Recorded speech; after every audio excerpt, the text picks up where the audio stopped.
Welcome into the Sports Rundown. I'm Nick Rizzo. And I'm Tyler Del Percio. And the sports world has been busy this past week, Tyler. A lot of news, but I want to start specifically with the opening of the 2025 MLB season, specifically the Phillies. Now, the Phillies have gotten off to a nice, hot 8-3 start. So far, they've won all three of their series to start the year, but even though there's been highs, there's been some major concerns as well. Specifically, some guys in the lineup. Alec Bohm has not been hitting well to start the season.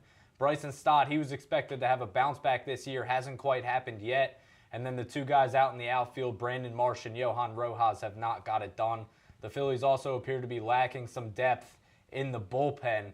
So some major concerns here for the Phillies. And although it's early, it's got to open your eyes a little bit. Yeah, and especially with an aging roster like they have, Cassiano, Schwarber, JT, all guys who are only going to get older. I mean, Bryce is pushing, I think he's 32, I believe. So they're all getting older. You need those young guys to come up and take that next step. And frankly, they're not. You know, Stott's been probably, out of the four guys you mentioned, probably the best.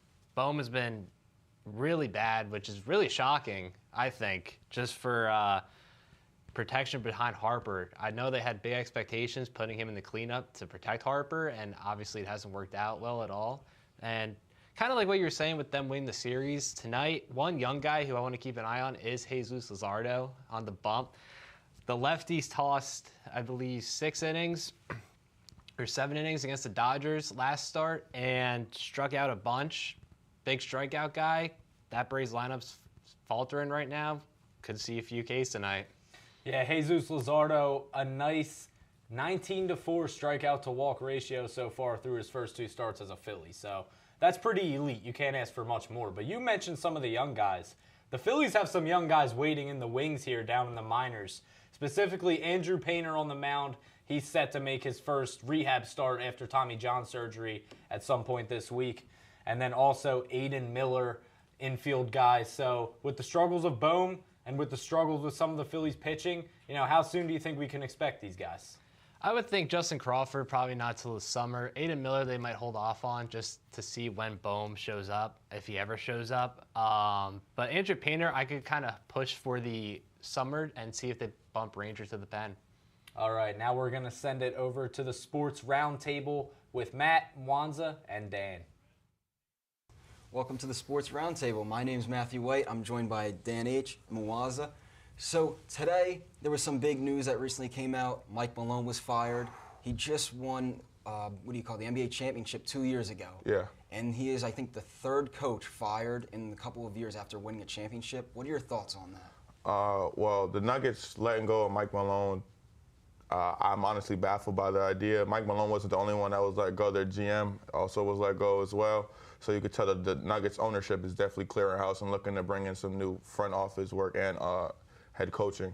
So, I mean, as far as that, I mean, I don't know where they're planning on going, but I mean, firing Mike Malone just comes with a whole bunch of question marks, you know, why.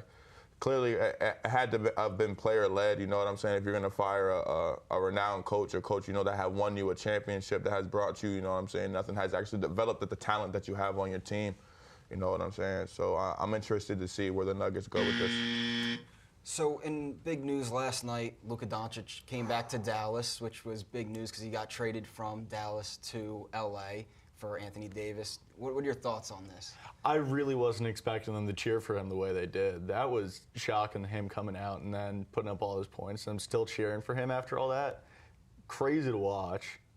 Did you see Mark Cuban in the crowd holding his face? Yeah, Mark Cuban definitely was not a fan of, you know what I'm saying, letting Luka go. And I know he's definitely regretting selling the majority of his ownership in the Mavs. So the Mavs definitely, you know what I'm saying, treated Luka with warm, with welcoming arms, you know what I'm saying, and it was definitely a good sight to see. Yeah, 45 points is something. I think that's a statement is what you would say, come back and make a statement in front of your own hometown.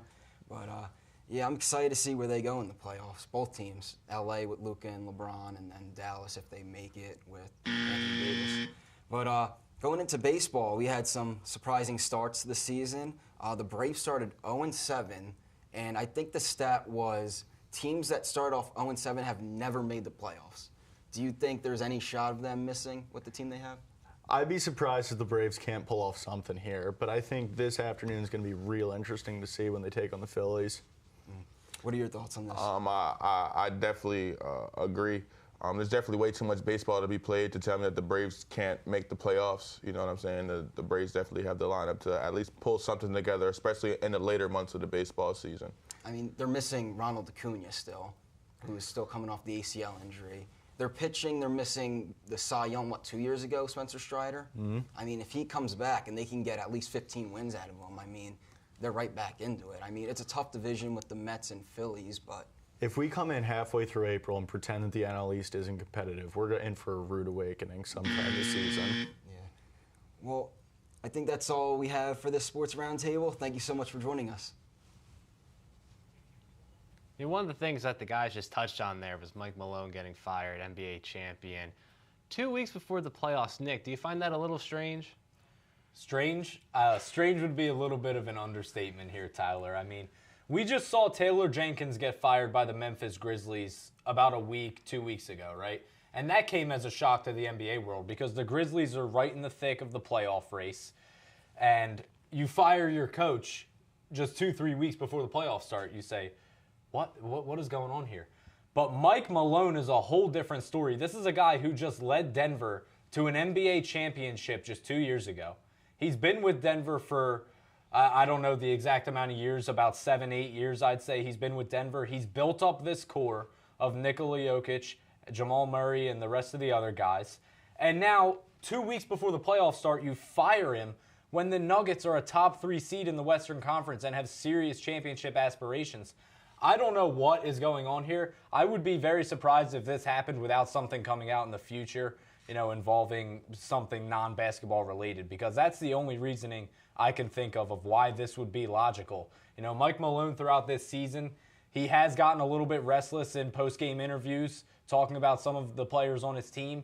So I don't know if the Nuggets, took some concern towards that, but very shocking move. So let me ask you this. You mentioned the playoffs being 2 weeks away. I mean, firing a head coach this late could be something that kills a momentum for a team, but it could also be something that sparks it. I mean, I think back, not as late in the season, but the Phillies in 2022 firing Joe Girardi and bringing up Rob Thompson. Different times of the year, but same kind of concept.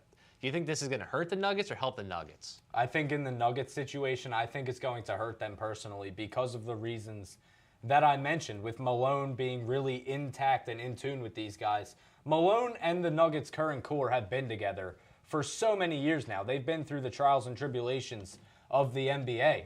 And even you just heard Nikola Jokic after the Nuggets game the other night. He sounded deflated talking about Mike Malone leaving the organization. So I don't really see this working out positively for the Nuggets. Let's send it to the next Sports Roundtable with Micaiah, Patrick, and Dan.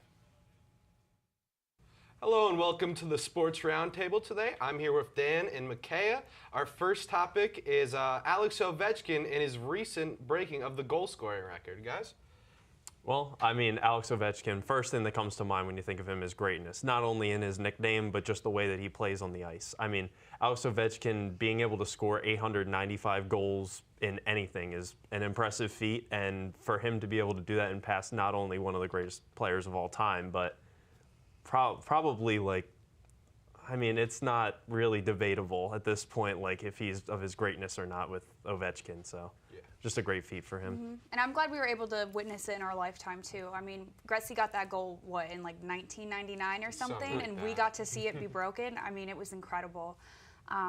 Little weird that the ceremony happened right then and there in the middle of the game, but I mean, what else were they supposed to do, I guess? Maybe wait till after, but I've heard a lot of people say that he didn't deserve it over some of the other players, but you got to think he's kind of pushing 40 at this point, and he broke his leg in November. So I think it's absolutely incredible that he was able to accomplish this after such a short time. With that and all of the NHL season coming to an end, we see more and more teams clinching. Guys, what are your thoughts on sort of how the playoff picture is shaping out? Well, I think the Western Conference clearly is just a bloodbath right now. I mean, with the Dallas Stars, the Avalanche, the Edmonton Oilers, it's just you really could pick a Stanley Cup winner just out of those three. And my personal favorite to win the Stanley Cup, I believe, is going to be the Dallas Stars. I think adding Mikko Rantanen, I think, really put them over the edge, and I really think can benefit them coming into the playoffs. But, I mean, Devils just clinched. It seems in the next coming days that the Canadiens are going to clinch. Oh, They're 8 points ahead of anyone else in the wild card. My Flyers didn't make it, but I wanted to thank you for that, actually, personally, for beating the Rangers yesterday and helping us get there. We can come into solidarity for that, right? We all hate the Rangers, Absolutely. correct? Absolutely. I would have to give it, though, to the Panthers. I do believe that they are going to win the whole thing. The Devils are going to get kicked out first round, obviously. They're going up against the Hurricanes, and they do not have a good track record past the first round, so, we'll see. And our last topic of discussion today is Coach Mike Malone and his firing from the Denver Nuggets so close to the postseason. What do you think about that, Dan? I think we might see a lot of changes start to, if they lose in the first round, we might see a lot of heads start to roll in the Nuggets organization. We might see Jokic really a possibility of him moving on, especially after he might win the MVP this year. I don't know much about the Nuggets or their coach, but isn't there only like 3 games left in the season? Yes, there are in fact 3 games left. That is left. kind of weird timing, in my opinion. I mean, any agree. coach that is willing to put Jokic at point guard, or what's his position? Center. Center, yeah. He's 7 foot. Anyone willing to do that? I think he had a lot of talent as a coach. So it's weird to see them make this decision so far into the season. I'd have to agree.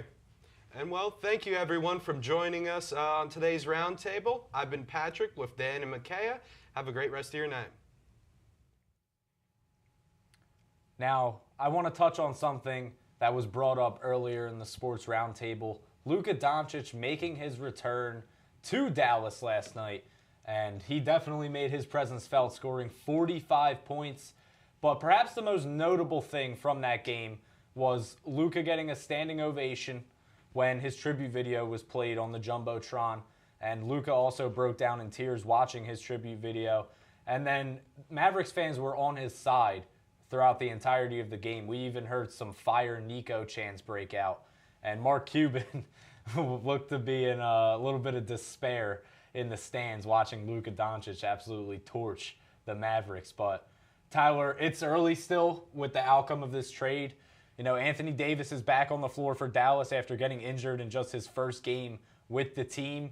But Dallas, their outlook doesn't really look too great this year. This has potential to be an all-time generational bad trade. Yeah, and I think the excuse that they used when they traded him was they thought their window was now, which I completely don't understand. Kyrie's getting older, I understand that. Anthony Davis is getting older, I understand that.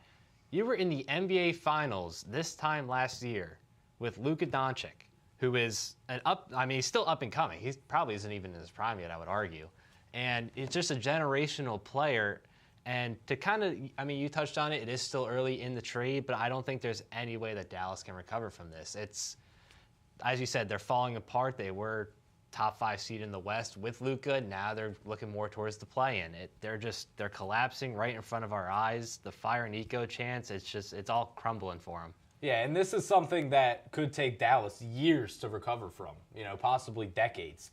But on the contrary, the Lakers have been playing very well with their duo of Luka Doncic and LeBron James. So what do you think the Lakers' outlook is heading into the playoffs? I would probably call the Lakers the second best team behind the Thunder going in the West, that is. I think they could really upset the Oklahoma City Thunder just based on that LeBron and Luka 2-man game. I also really love Austin Reeves as a third option. Jackson Hayes at the 5 is a little sus for me, but I could see the Lakers make some serious noise come May. All right, well, that'll do it for us here tonight on the Sports Rundown. I'm Nick Rizzo alongside me, Tyler Del Percio. Thank you all very much for tuning in. Have a great night.